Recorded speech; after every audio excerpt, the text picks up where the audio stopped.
One of the hottest topics in the basketball ecosystem, global basketball game, is the difference of scoring between the EuroLeague or European basketball and the NBA.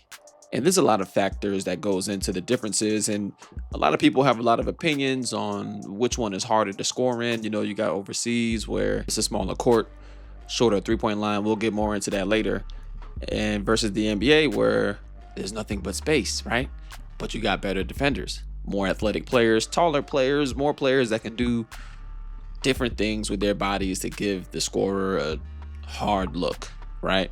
So today, I think there's no better person to explain the differences between scoring overseas versus scoring in the NBA than Evan Fournier. He came over towards the end of his prime as a player in the NBA, but then he also had that kind of spark when he came back to Europe. Plus, he's a European guy, so he's already used to the FIBA rules and how things go. So what we're going to do today is we're going to look at his high scoring game, his career high in the NBA, and then we're going to clip it up and look at the career high that he had overseas this past year with Olympiacos. And we're going to see the differences. How did he get it in the league versus how did he get it overseas? All right, before we get into the video, I just want to make sure you guys are subscribed to the channel. We're going to bring topics like these every Wednesday, the crossovers from the European leagues and overseas leagues to the NBA. And then every Sunday, we have our overseas reality, which I'm extremely pleased about the reaction that's been getting. I put in a lot of work for those videos. So to see you guys really appreciating it, I want to make sure that you guys are still engaging with those videos. I've been seeing the comments. I read all the comments. Thank you guys. I appreciate you guys. I always say we're growing this channel from the ground up.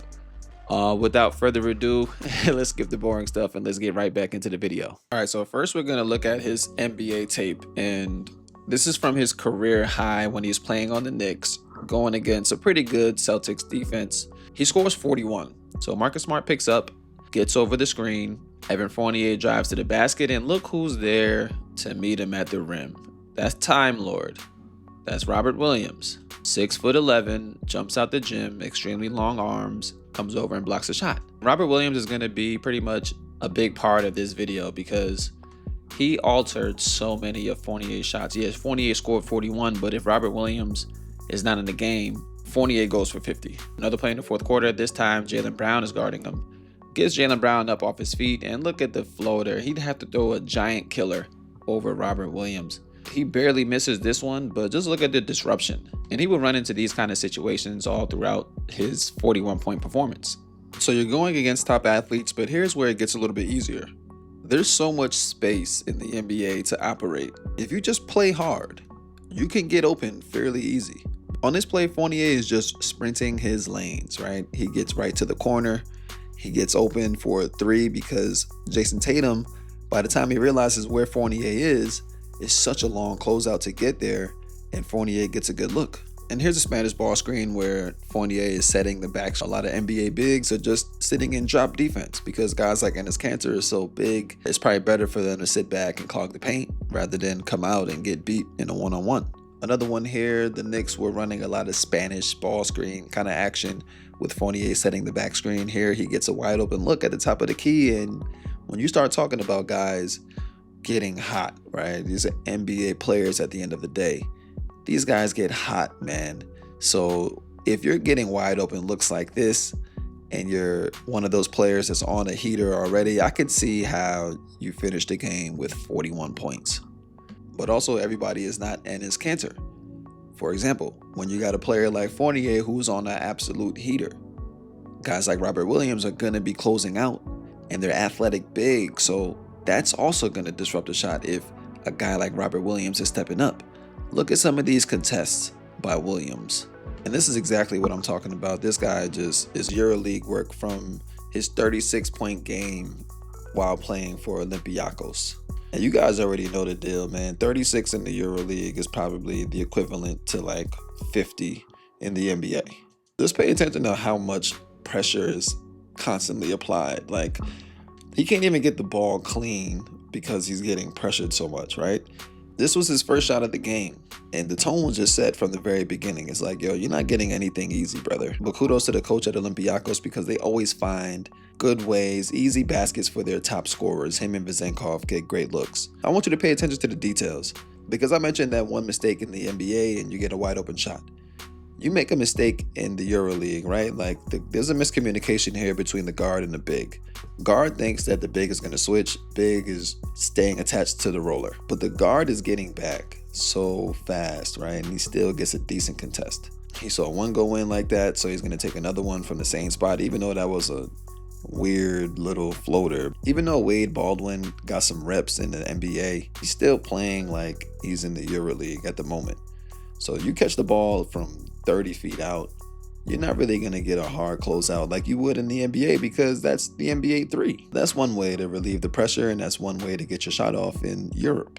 On this play, look at how many hands, how many times he's getting touched on his way to the basket. Now, one thing here is that this big man jumping to contest your shot is not Time Lord. If that's Robert Williams, that's another block. Just so many bodies and hands and contact on his way to the rim, they're going to make you work for every point you get. That's why I say 36 in the EuroLeague is 50 in the NBA. It's not just the rules, but you're going to have to earn everything that you get overseas, because the referee is not calling an NBA style game. They're not living at the free throw line. They're letting them play. Pay attention to what you see. Getting to the rim, there's always going to be bodies in the paint. Look at how many players are in the paint right now. In an NBA game, you will never see 1, 2, 3, 4, 5, 6, 7 players total in the game are in the paint. You're not going to see that at one time in the league. But this is just talent with a simple step through for easy 2. And you'll need some of those to go if you're going to go and get 36 overseas. This is the cleanest look he had all game. A push off into a wide open 3. That's the cleanest look you're going to get. One-on-one defense is rare overseas. So if you get it, you better create as much space as possible, because that could be your best look. Again, it's the same in the NBA. You start having some of these shots fall, and the more good looks you hit, that rim is going to seem bigger and bigger and bigger and bigger. And now he's in his bag, all right? He's just throwing stuff off the backboard. It's going in. Patented one dribble step back tray ball, patented 37-foot jump shot. That reminds me of the time when Damian Lillard was on his heater in the playoffs going against the Oklahoma City Thunder, and Paul George was contesting his shot, or lack of contesting of a shot, and Paul George is talking about that's a bad shot. Well, you know what? It's a bad shot for 99% of players, but some players have that 1% to where they can just elevate the play. They got that range, and they got the green light, and that's what Evan Fournier plays with. Look, here's the facts. When you're looking at that level of basketball, you're really just picking hairs, right? Because in the NBA, you have once you faster, the guys closing out to you are a little bit stronger, they're a little bit taller, they're definitely more athletic, right? Rim protectors in the NBA are actual rim protectors. Overseas, you're not really seeing rim protectors, because that is slightly undervalued because of the way that they play defense. Overseas, you can pack the paint in, so there's less pressure for you to have one guy just cleaning up mistakes. Yeah, it's nice to have an Eddie Tavares, but you can for sure live with a 6'6" man and a Kyle Hines as your 5. So overseas, they're putting that constant pressure on you. That whistle gets a little bit tighter. I just think back to the Olympics when LeBron, Steph, and KD were doing their thing against teams like France and Serbia.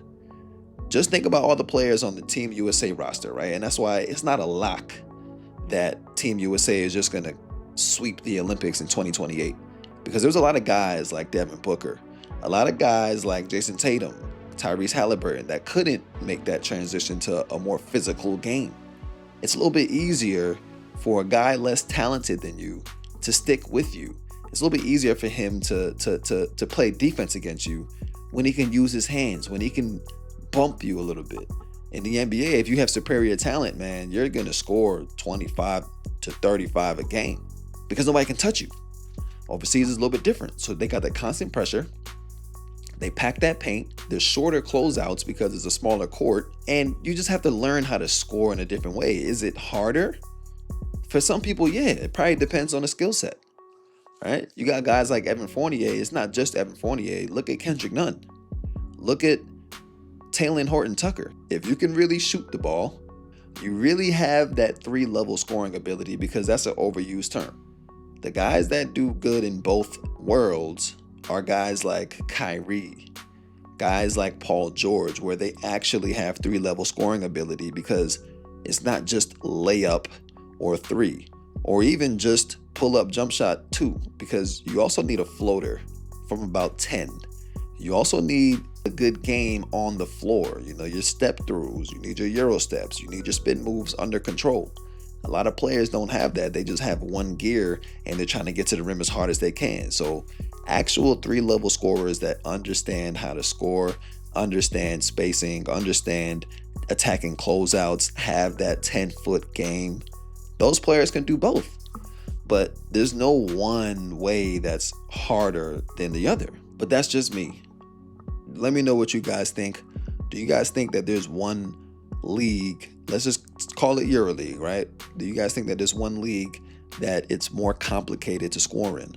I think some players just look better in one than the other, but you can also find the opposite example where guys just look better in Europe than they do in the NBA. Drop a comment, let me know what you guys think. Don't forget to like the video and make sure you guys subscribe. We're going to see you guys again on Sunday. This is Dwayne at Chip Overseas. Until the next time, peace.